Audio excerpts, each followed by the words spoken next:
نشانی کیا کرو. اچھا پھر کیا ہوا, 2 دن کے بعد باجوڑ کا ایک پٹھان آیا میرے گھر پہ, کہہ رہا طارق مسعود صاحب ہو. میں نے کہا جی. کہہ رہا کام ہے آپ سے. میں نے کہا بیٹھو. اتنا لمبا چوڑا, ہاتھ میں پسٹل, بیٹھا, چائے وائے پلائی. میں نے کہا کیا ہوا؟ کہہ رہا وہ جو سبزی والا ہے کدھر ہے؟ میں نے کہا میں تو خود تلاش کر رہا ہوں. کہہ رہا اس کمبخت نے مجھے دھوکہ دیا جسے آج تک کوئی دھوکہ نہیں دے سکا. کہہ رہا منڈی میں یہ مجھ سے مال لیتا تھا, میں 20-30 سال سے ہمارا جدی پشتی کام ہے سبزی منڈی میں, آج تک کہہ رہا میرا 1 روپیہ کسی نے نہیں کھایا ہے, اور یہ میرا پیسہ کھا کے بھاگ گیا. تو میں نے کہا کیا کرو گے؟ کہہ رہا ہے مجھے پیسہ نہیں چاہیے, اللہ نے مجھے بہت پیسہ دیا ہے. پھر اس نے کہا میں نے قسم اٹھائی ہے یہ مجھے جہاں ملے گا, اگر میں نے اس کے سر میں 7 گولیاں نہیں اتاری تو میری بیوی کو 7 طلاقیں. کہہ رہا پیسہ نہیں چاہیے مجھے. کہہ رہا مجھے کسی نے دھوکہ نہیں دیا. تو میں نے کہا یہ قسم نہیں اٹھاؤ تو بیوی کو واقعی طلاق ہو جائے گی. کہہ رہا واقعی ہو جائے, یا تو بیوی رہے گی یا یہ رہے گا.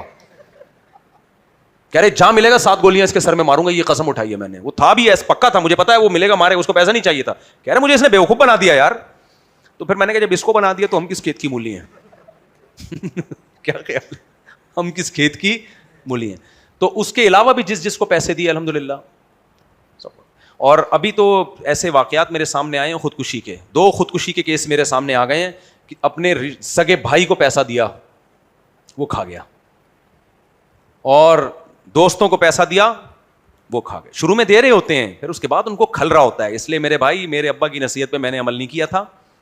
اس کے بعد پھر لوگ مجھ سے پوچھتے تھے مصعب بزنس کیوں نہیں کرتے آپ؟ تو میں ان سے کہتا تھا جب پیسے تھے تو تجربہ نہیں تھا, جب تجربہ آیا تو پیسے نہیں ہے. سمجھ آ رہی ہو؟ اس لیے میرے بھائی, نہ بیوی شوہر کو پیسہ دے, نہ شوہر بیوی کو پیسہ دے, نہ بھائی کو پیسہ دے, نہ رشتہ داروں کو, نہ سسرال کو. اپنا پیسہ اپنے جیب میں رکھو. خواتین کو میں کہتا ہوں بے وقوف بنائیں گے تمہیں مرد. سونا خرید کے لاکر میں ڈال دو بس, اور سونا اوپر ہی جا رہا ہے. اس وقت ہمیں لوگ کہتے تھے سونا خرید لو, سوچو 9,000 روپے تولہ سونا کے حساب سے خریدتے تو آج کہاں پہنچ چکا ہوتا. تو جس کو بزنس کا تجربہ نہیں ہے اس کے لیے سب سے بہترین انویسٹمنٹ کیا ہے؟ گولڈ. پراپرٹی بھی نہیں ہے. میں پہلے پراپرٹی کو پروموٹ کرتا تھا. پراپرٹی بھی جب دھڑام سے نیچے آتی ہے نا بیڑا غرق کر دیتی ہے, پھر اٹھنے میں ٹائم, آپ کی عمر نکل جاتی ہے, پوتوں کے زمانے میں جا کے پلاٹ کی قیمتیں بڑھتی ہیں. گولڈ ایسی چیز ہے نیچے آ کے پھر اوپر جائے گا وہ.